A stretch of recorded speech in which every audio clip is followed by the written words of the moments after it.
Dears and dears अस्सलाम वालेकुम, नमस्ते, थरवत हाउस में खुशामदीद। दोस्तों, सिंध पब्लिक सर्विस कमीशन की तरफ से वैकेंसीज आई हैं 6 डिपार्टमेंट्स में। ये टोटल नंबर तकरीबन 1500 बनता है। 6 डिपार्टमेंट में पहला डिपार्टमेंट कॉलेज एजुकेशन डिपार्टमेंट में वैकेंसीज हैं। इसमें डिफरेंट सब्जेक्ट्स में टोटल जो डिफरेंट सब्जेक्ट्स हैं वो 18 हैं। तो ये 18 में जॉब्स हैं जिसमें बॉटनी है, केमिस्ट्री है, कंप्यूटर साइंस है, इकोनॉमिक्स है, एजुकेशन है, इंग्लिश है, इस्लामियात है, मैथमेटिक्स है, मुस्लिम हिस्ट्री है, पाकिस्तानी स्टडीज़ है, फिजिक्स है, पॉलिटिकल साइंस है, देन जो है वो साइकोलॉजी है, सिंधी है, सोशियोलॉजी है, स्टैटिस्टिक्स है, उर्दू है एंड जूलॉजी है। इसकी क्वालिफिकेशन डियर वेरी सिंपल, आपके पास 16 ईयर्स की एजुकेशन होनी चाहिए। या तो आपके पास मास्टर होनी चाहिए 2 ईयर्स, या तो आपके पास बैचलर ऑफ स्टडीज 4 ईयर होनी चाहिए। तो सेकंड क्लास में होनी चाहिए।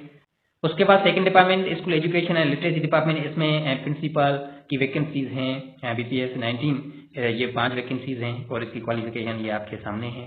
उसके बाद एसोसिएट प्रोफेसर BPS 19, ये 9 वैकेंसीज हैं। देन जो है वो असिस्टेंट प्रोफेसर BPS 18, इसकी 30 वैकेंसीज हैं। Then instructor lecturer BPS 17, school education में लेक्चरर और we can say instructor BPS 17, इसमें टोटल 184 वैकेंसीज हैं। इसमें qualification BS master degree in arts with BEd। अगर आपके पास मास्टर डिग्री है और BEd है, दोनों सेकंड डिवीजन में आप अप्लाई कर सकते हैं। अगर आपके पास मास्टर की डिग्री है जस्ट रिलेवेंट सब्जेक्ट में, तो भी फिर आप अप्लाई कर सकते हैं। या आपके पास BSc होनी चाहिए और उसके साथ साथ जो है वो MA और MAd एजुकेशन में होना चाहिए, तो भी आप अप्लाई कर सकते हैं। तो इंस्ट्रक्टर के लिए ये वैकेंसीज हैं जिसमें डिफरेंट सब्जेक्ट्स हैं, इंग्लिश है, कंप्यूटर साइंस है, एंड देन पाकिस्तानी स्टडी है, फाइन आर्ट है, सिंधी है, उर्दू है, देन जो मैथमेटिक्स है, फिजिक्स है, केमिस्ट्री है, इस्लामियात है, बायोलॉजी है, फिलोसफी है एंड एजुकेशन है। तो ये हर सब्जेक्ट के लिए आपके पास डिग्री जो है वो रिलेवेंट सब्जेक्ट में ही डिग्री होनी चाहिए। अगर एजुकेशन के लिए अप्लाई कर रहे हो तो आपके पास एजुकेशन BEd और MA होना चाहिए। अगर आप बॉटनी के लिए अप्लाई कर रहे हो तो आपके पास जो है वो MA बॉटनी में होनी चाहिए और BS बॉटनी में होनी चाहिए। तो ये इसके लिए एलिजिबिलिटी है। Then dear inquiries and anti corruption establishment services, general administration and coordination department में वैकेंसीज हैं। ये तकरीबन लॉ बेस्ड हैं। असिस्टेंट BPS 16 जस्ट ग्रेजुएशन होनी चाहिए, किसी भी डिपार्टमेंट में वो अप्लाई कर सकता है। इंस्पेक्टर BPS 16, ये स्पेशल लॉ वाले बंदों के लिए है। Master degree at least in second division and law degree LLB होनी चाहिए, उसके साथ साथ MA होनी चाहिए।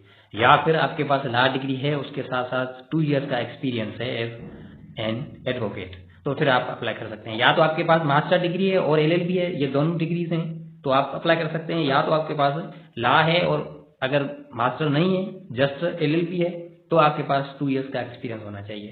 10 वैकेंसीज हैं। Then sub inspector BPS 14, law graduate at least in second division from recognised university, 31 vacancies हैं। जस्ट आपके पास LLB होनी चाहिए तो अप्लाई कर सकते हो। Then assistant sub inspector BPS 9, graduation होनी चाहिए।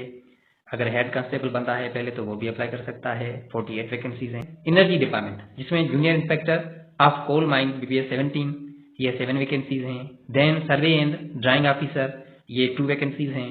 देन प्रोसिक्यूटिंग इंस्पेक्टर BPS 16, ये 2 वैकेंसीज हैं। लॉ ग्रेजुएट होना चाहिए और उसके साथ साथ वो 3 ईयर्स का तजुर्बा होना चाहिए। उसके बाद DS जो डिपार्टमेंट है वो है होम डिपार्टमेंट, जिसमें assistant sub inspector BPS 9, SPU CPEC Sindh police, ये बैचलर डिग्री होनी चाहिए और 96 वैकेंसीज हैं। Then agriculture supply and prices department, जिसमें deputy director BPS 18 in agriculture engineering, इसमें 5 वैकेंसीज हैं। देन जो है वो assistant agriculture engineering in agriculture engineering wing, ये 7 वैकेंसीज हैं। तो ये टोटल वैकेंसीज हैं जिसमें अगर आप एलिजिबल हैं तो आप अप्लाई कर सकते हैं। तो ये कंसोलिडेटेड एडवर्टाइजमेंट नंबर 5 है, जिसकी लास्ट डेट है वो 5 मई 2023 है। 5 मई से पहले कोशिश करें, पहले अप्लाई करें ताकि कोई वेबसाइट पे ऑनलाइन इशू ना हो।